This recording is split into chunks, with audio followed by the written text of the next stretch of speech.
Hi everyone. कैसे हो दोस्तों।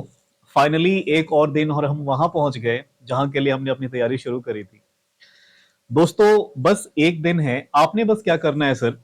ऐसा हो रहा होगा, दुख दुख थोड़ा सा ऐसे मच रहा होगा ना कि यार बस बस एग्जाम आ गया। ऐसा एकदम कूल रहिए सर, एकदम बहुत ही ज्यादा एकदम फ्री।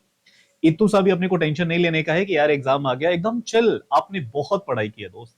आप 6 महीने से देख लो कंटिन्यूअसली, उन दिनों थोड़ा सा सीरियस नहीं थे लेकिन अब से देखो यार, लगे पड़े हो पागलों की तरफ। ट्रस्ट मी, आपका बहुत अच्छे से एग्जाम हो जाएगा। मैं आखिरी मोमेंट बस 5 मिनट के लिए आया हूं आपको basically all the best wish करने के लिए। जरा देखिएगा, कुछ ये छोटी छोटी बातें हैं जिनका हमें ना ख्याल रखना है एग्जामिनेशन हॉल में। मोर इंपॉर्टेंटली बच्चा ना बार बार पूछ रहा था कि सर लॉ का पेपर सबसे पहले है। देखिए आज का दिन थोड़ा सा बच रहा है और कल का दिन है। इस 2 दिन में अगर आपने किसी और पेपर के बारे में सोचा भी तो पाप लगेगा। सर सोचना तक नहीं है, मैं कह रहा हूं ना इसे डिलीट मारने का। क्यों मैं कह रहा हूं, सर आपने क्या करना है, लॉ लिखिए। आप ज्यादातर क्या करते हैं कि लॉ सिर्फ पढ़ रहे हैं पढ़ रहे हैं पढ़ रहे हैं, रिवाइज कर रहे हैं, बहुत अच्छा काम कर रहे हैं। उसके जो कीवर्ड्स हैं ना, की पॉइंट्स हैं, अगर कुछ कुछ आपने याद करा होगा, कुछ एक्रोनिम्स आपने बनाए होंगे, कुछ ऐसा करा होगा, प्लीज उसे थोड़ी सी ना राइटिंग की प्रैक्टिस कर लीजिएगा। एग्जामिनेशन हॉल में हमें लिखना है। ब्रह्मा जी ऐसे आके आशीर्वाद नहीं देंगे तथास्तु बस लिख दिया सब हमने। लिखना है, राइट। तो कोशिश करिएगा कि पढ़ने के साथ साथ थोड़ा बहुत लिख के प्रैक्टिस करके जाइएगा, राइट। अब सुनिए जरा सर कि एग्जामिनेशन हॉल में क्या कुछ डज है, कुछ डोंट्स है, क्या करना है अपन देखेंगे इधर। सबसे पहले लॉ के एग्जाम में दोस्त मेनली 3 ही क्वेश्चन उसमें होते हैं। जो वो पहला हो गया, चलो एमसीक्यू मैंने हटा दिया, वो तो सर आपको आ रहा है, मेक श्योर करिएगा आ रहा है, पहले उसको ना निपटा देना, बाद में घंटी वंटी बच जाती छूट जाता है वो तो। उसको गोले वोले मार के, आजकल गोले चल रहे हैं, हमारे टाइम में तो वो सर चलते थे, एबीसीडी लिखना होता था, तो गोले भर के उसको फ्री हो जाना उधर, राइट। अच्छा उधर का हटा दिया सर, अब बच रहे हैं हमारे ये सब्जेक्टिव प्रॉब्लम्स। क्या करेंगे इसमें, 2 टाइप्स के आते हैं दोस्त। ज्यादातर ज्यादातर जो क्वेश्चंस आते हैं लॉ में वो डायरेक्ट क्वेश्चंस होते हैं, राइट। ज्यादातर डायरेक्ट क्वेश्चंस हैं, हम डायरेक्टली उसके आंसर्स लिखेंगे। अच्छा डायरेक्टली सर क्या, आपने क्या करना है दोस्त कि ऐसे अपनी थीसिस लिख के पैरा नहीं भरना है। बिल्कुल मत भरिए सर, आप इंस्टेड ये थीसिस लिखने के, आई नो आप लोग बहुत लिखते हो, बहुत सारे बच्चे ना थीसिस ही लिखते हैं। आपने क्या करना है, point number this, direct questions में 1 पॉइंट 2 पॉइंट 3 पॉइंट 4 पॉइंट, एक एक लाइन का सर, आधी आधी लाइन के आप पॉइंटर्स बनाइए और मेक श्योर कि वो बहुत ज्यादा रिलेवेंट हो। ये पैरा भरने की जरूरत नहीं है। तो पहली बात मैंने कही कि डायरेक्ट क्वेश्चंस को आपको डायरेक्टली ही लिखना है और मेक श्योर कि बुलेट पॉइंट्स बनाने हैं, पॉइंट नंबर 1 2 3 ABC ऐसे करके 7 8 9 10 पॉइंट। ज्यादातर नहीं आ रहा 7 पॉइंट प्लीज लिखिए। मैं बार बार कहता हूं स्टेप मार्किंग मिलती है, आपने कुछ रेलेवेंट लिखा, मान लो वो कुछ गलत है, एग्जामिनर उसको काटेगा, ये सही है ये सही है ये सही है, उसके तो नंबर मिलेंगे ना अपने को, राइट। और मिलते हैं सर, स्टेप मार्किंग भर के मिलते हैं।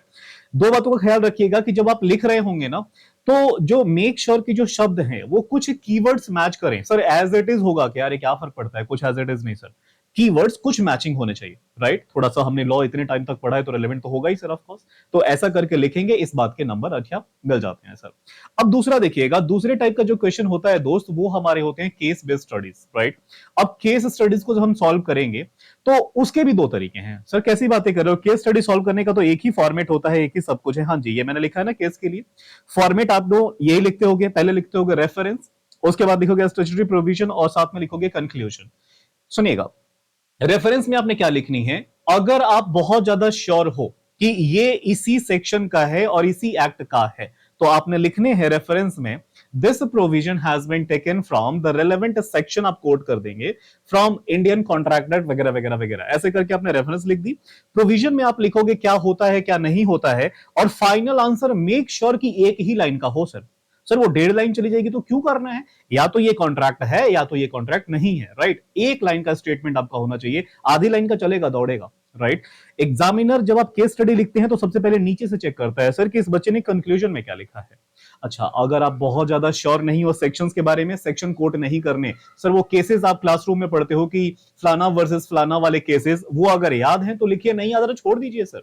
इन बातों के सर बहुत ज्यादा नंबर मटते, कोई नहीं कटते सर, आपको एक आध नंबर ऐसे कट जाएगा कट जाएगा, अरे कोई फर्क नहीं पड़ता, आप उतना मेंटेन कर लेंगे, राइट। सर अब मान लो सर मुझे तो वो केस में श्योर नहीं हो पा रहा कि ये कॉन्ट्रैक्ट है कि कॉन्ट्रैक्ट नहीं है, सर क्या करूं, और है केस वाला स्टडी, अब इसका क्या करूं। एक काम करो, इसको भी इग्नोर करो, इसको भी अपने ने क्या करना है, ऐसे हम लिखेंगे भी नहीं। जब आप श्योर ही नहीं हो ना, तो आप गलत लिख के आओगे और गलत वो कंक्लूजन चेक करेगा और उसमें गलत हो गया, 50-50 चलेगा तो वो सीधे जीरो। तो हमने फिर क्या करना है सर, बुलेट पॉइंट्स इसके भी बनाइए। सर बुलेट पॉइंट्स बनाइए, कुछ नहीं आ रहा ना तब भी यकीन मानिए 2 नंबर 3 नंबर आराम से अपन उतना भी ले लेंगे। उसकी जीरो तो नहीं देगा सर, वो एग्जामिनर बहुत अच्छा आदमी है, ट्रस्ट में, वो जीरो आपको नहीं देगा, राइट। तो लॉ में मेनली तीन बातें हैं। सबसे पहले आप एमसीक्यू लगा लीजिए, डायरेक्ट क्वेश्चंस में डायरेक्ट आंसर्स लिखने हैं अपने को, लेकिन हाँ एक दो ऐसे करके लिखेंगे, पैरा नहीं भरेंगे, पैरा भर भर के सर वो तो सर हमने देखा है वो आंसर सजेस्टेड आंसर आती है उसमें तो दो दो पेजेस भरे रहते हैं, अरे भाड़ में जाए ना, हमें किसी किसी पे ऐसे थोड़ी लिखना है कि क्या होता है क्या नहीं होता। आप कुछ समझाना चाह रहे हैं, सामने वाला समझना चाह रहा है, वो चेक करना चाह रहे हैं, हाँ बच्चे को नॉलेज है, full stop, 7 number done, right. आप ऐसे करके लिखेंगे। अच्छा हाँ जी, केस वाले में अगर आपको बहुत ज्यादा अच्छे से याद आ रहा है सब कुछ तो आप इस फॉर्मेट में लिखेंगे, अदरवाइज इसको भी आप डायरेक्टली ही लिखेंगे, राइट। ये बात हुई कि लॉ लिखना कैसे है, तो चलिए आप लिख लिया होगा आपने, ऐसे करके आप लिखेंगे। थोड़ी बहुत कल के दिन में जितना आप पढ़ाई करेंगे थोड़ा बहुत लिखने की भी प्रैक्टिस आप करिएगा, राइट। अब सुनिएगा दोस्तों, दो चार बातें ये हैं, कुछ आप खुद ही पढ़ लोगे, कुछ बातें मैं याद दिलाना चाहता हूं कि ये चीजें लेके जानी जरूरी है। सर ये क्या है, आपका एक एडमिट कार्ड, एक कोई भी गवर्नमेंट आईडी, मेक श्योर आपके पास आधार कार्ड होगा वो लेके जाइएगा, और इंस्टीट्यूट से एक आईडी मिली होगी, जिसके पास है वो ले जाए। मान लो सर मुझे तो मिली ही नहीं, मैंने फोटो कॉपी कराई नहीं, छोड़ दो यार, एडमिट कार्ड ले जाओ और एक कोई भी अपनी आईडी रख लो। मेरे पास इंस्टीट्यूट की वो आईसीएमआई वाली आईडी है, उस पर फोटो लगा रखी है मैंने, सर वो है तो हाँ वो ले जाइए, दौड़ेगा सर, राइट। अच्छा ये लॉ का पेपर है तो कैलकुलेटर ऐसा नेसेसरी नहीं है, लेकिन सब में मैं कह रहा हूं कि आदत लगाओ, आज से ही आदत लगाओ। आपके बहुत ग्रुप है, 8 पेपर नहीं है, 4 पेपर आप लेके जाओ सर, राइट। सर क्यों ले जाए लॉ के पेपर में, भाई लेके जाओ, क्या पता वो आता है ना, आप में कैलकुलेशन होती है लॉ वाले पेपर में ग्रेचुइटी की, कुछ अगर आ जाए तो थोड़ा लपेट लेंगे, नहीं है तो आदत में तो है। हाँ कल के दिन में सिर्फ मैंने कहा 11 को पहला पेपर है तो सिर्फ और सिर्फ लॉ पढ़ना है, लिखना है और कुछ नहीं करना। उसके बाद सुनिएगा, ये मैंने कहा कि पढ़ने के साथ साथ थोड़ा लिख भी लीजिएगा क्योंकि लिखना ही है एग्जामिनेशन हॉल में।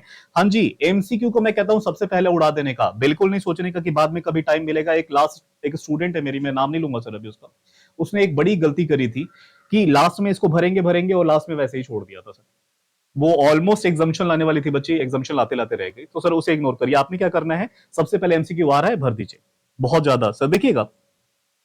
कई बार बच्चा लोग क्या करते हैं कि एग्जामिनेशन सेंटर पे एक तो लेट पहुंचते हैं, और कुछ लोग जो पहुंच भी जाते हैं वो इंतजार करते हैं कि बस 5 मिनट बचेगा और मैं अंदर जाऊंगा। अरे क्यों जाना है 5 मिनट अंदर, 10 मिनट पहले, 15 मिनट पहले, 20 मिनट पहले जाके अपनी कुर्सी पे बैठ के अपना ऑरा जमा लीजिए कि यही मुझे अगले 3 घंटे पढ़ना है, एकदम मैं कूल हो गया, बहुत ज्यादा हरी में नहीं हूं।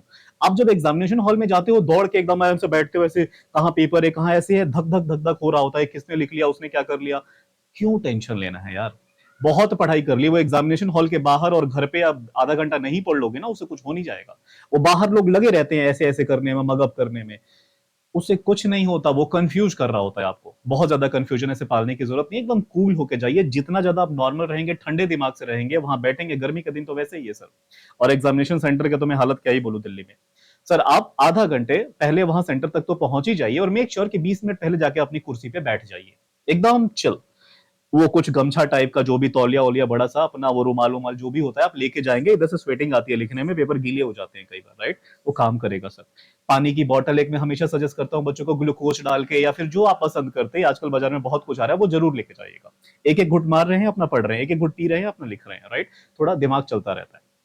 सुनिएगा, आप चाहे कोई से वाले भी स्टूडेंट हो, आपको 100 मार्क्स का आ रहा है तो ऑफकोर्स आप 100 मार्क्स का करेंगे। सर मुझे तो सिर्फ 70 नंबर का ही पेपर आता है, हाँ तो 70 नंबर का आता है, 70 नंबर का पेपर ना कॉन्फिडेंस के साथ लिखना है, एक दब की फाड़ के आऊंगा इसमें तो, राइट। लेकिन वो 30 का नहीं आ रहा छोड़ के आऊं, पाप लगेगा। वो जो 30 का नहीं भी आ रहा है ना, लिखना उसे भी है सर, वो मैं 90 नंबर का लिख के आऊं चलेगा सर, वो 92 नंबर का लिख लेता हूं, पाप लगेगा, मैं बार बार कह रहा हूं ना।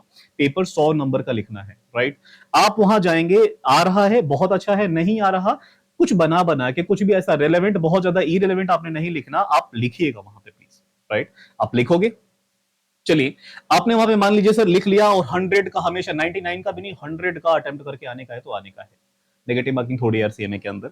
सुनिएगा, इसके अलावा सर दूसरा जो होता है, बच्चा लोग क्या करते हैं, कुछ लोग कुछ बड़े जेंटलमैन होते हैं, 20 मिनट बाद एग्जामिनेशन हॉल में जाते हैं और बैठे रहते हैं और कहते हैं कि यार अभी तो आधा घंटा बचा है, मैंने तो 100 नंबर का पेपर लिख भी लिया। सर यकीन मानिए, अगर आप ढंग से लिख रहे हो पेपर ना, एक टीचर 3 घंटे में अटेम्प्ट करने में ना उसके हाथ कांप जाते हैं, इतना कुछ लिखना होता है, राइट। आपके कैसे आधे घंटे पहले पेपर खत्म हो गए। आपको पूरा सर अच्छा खासा टाइम देना है, सोचना है, लिखना है, पढ़ना है, सब करके आप आए, राइट।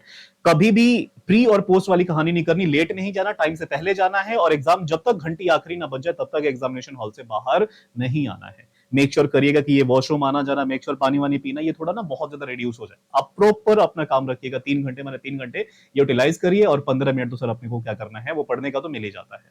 उसमें पढ़ के एमसीक्यू लपेट देना, एमसीक्यू दिमाग में लपेट लेना, और क्वेश्चन पेपर ऐसे करके आप देख लेना, राइट। ये जो बातें करनी है, क्या नहीं करना, मेरे से बेहतर आप जानते हैं कि क्या नहीं करना। एग्जामिनेशन हॉल से बाहर निकलते ही पता है हम क्या डिस्कस करते हैं, आपके भाई आपके दोस्त कहीं ना कहीं उधर ही होंगे, और ये शिट यार भाई तूने ये लिखा था ना, मैं कह ही रहा था यही होगा कॉन्ट्रैक्ट, अरे यार नहीं हुआ, वॉइड, अरे क्यों करना है टेंशन, जो हो गया वो हो गया। आने के बाद अगर उसके बारे में सोचा, एग्जामिनेशन हॉल से जब आप निकलेंगे अगले पेपर के बारे में सोचेंगे। बहुत ग्रुप वाले हैं तो ओएमएसएन के बारे में सोचेंगे, ग्रुप 1 वाले ही हैं तो सिर्फ अकाउंट्स के बारे में सोचेंगे। सर वो टैक्स के बारे में नहीं सोचना, आपका पेपर है, नहीं सोचना। उसके लिए मैंने बना रखी है स्ट्रेटजी, आपको क्या सोचना है अभी थोड़ी देर में बताता हूं, राइट। अगला सर देखिएगा, अनअटेम्प्ट पेपर कुछ नहीं छोड़ना, 100 मार्क्स का अपने को अटेम्प्ट करना है। आगे इसमें कुछ बातें हैं, एक बार आप चेकआउट कर लीजिएगा, ये पढ़ना है, छोटी छोटी बातों का आपको ख्याल रखना है। बाकी इसी में एक अनाउंसमेंट भी है, जरा यहां पे आइएगा, ये अपना वाला जो मेरा वाला पेपर है, राइट। 15 तारीख को मंडे के दिन में होने वाला है टैक्स का पेपर। अब आप क्या करेंगे, सुपर 6 के आपने इनकम टैक्स तो पढ़ ही लिया, इसमें हमारी जीएसटी वाला पोर्शन अभी रह गया, थ्योरी भी सर रह गई है वो 21 मार्क्स की, वो सब कुछ मैंने अच्छे से प्लान कर लिया है, मैं इस पे काम कर रहा हूं। आप उधर अपने टेंशन में, मैं भी अपने टेंशन में हूं, राइट। आपके लिए बढ़िया स्ट्रेटजी मैं तैयार कर रहा हूं, लिख रहा हूं, प्रैक्टिस करवा रहा हूं। वो सुपर 6 से कोशिश कर रहा हूं 5 क्वेश्चन, 6 क्वेश्चन, 4 क्वेश्चन हर चैप्टर के, जो एग्जाम में आता ही आता है सर।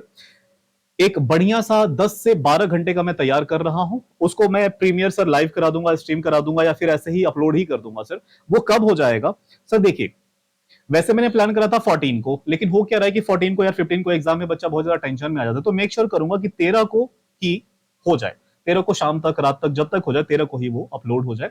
इसमें इंटायर इनकम टैक्स का जो भी क्रक्स रहेगा, आप कमेंट बॉक्स में ना उधर थोड़ा बोलने का, मैं पहले अपलोड कर दूंगा कि सर ये थोड़ा सा ना थोड़े अपने को ना प्रोविजंस में दिक्कत आ रहे हैं, थोड़ा बहुत ये भी समझा दो। मैं उसको भी समझा समझा के, इवन पर्सनली बच्चा लोग बहुत सारे आप में से हैं व्हाट्सएप तक पहुंच गए हैं भाई, यूट्यूब से लगभग 350 के अप्रोक्सेस अब तक के टोटल मैंने मैसेजेस देखे कि बच्चा लोग ना उधर भी मतलब जुड़ चुके हैं, टेलीग्राम पे, यूट्यूब पे, कमेंट्स में।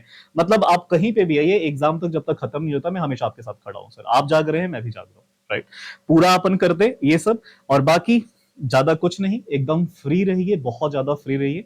ऑल द वेरी बेस्ट, बहुत ज्यादा टेंशन नहीं लेना, मैं हमेशा किसी ना किसी सेंटर पे आपको मिल ही जाऊंगा। बाकी देखते हैं सर, जितना ज्यादा आप फ्री रहेंगे दोस्त, उतना बेहतर आप परफॉर्म करके आएंगे। और ये 6 महीना आपने जो मेहनत करी है ना, बस उसी दिन में अपने को रंग लाने का है, अपन ले आएंगे। मुस्कुराते रहिए, पढ़िए सर, बाकी मिलते हैं आप सबसे, राइट, एकदम चल रहने का। Bye bye, take care, God bless you, good bye. मिलते हैं सर सेंटर पे, ऑल द वेरी बेस्ट।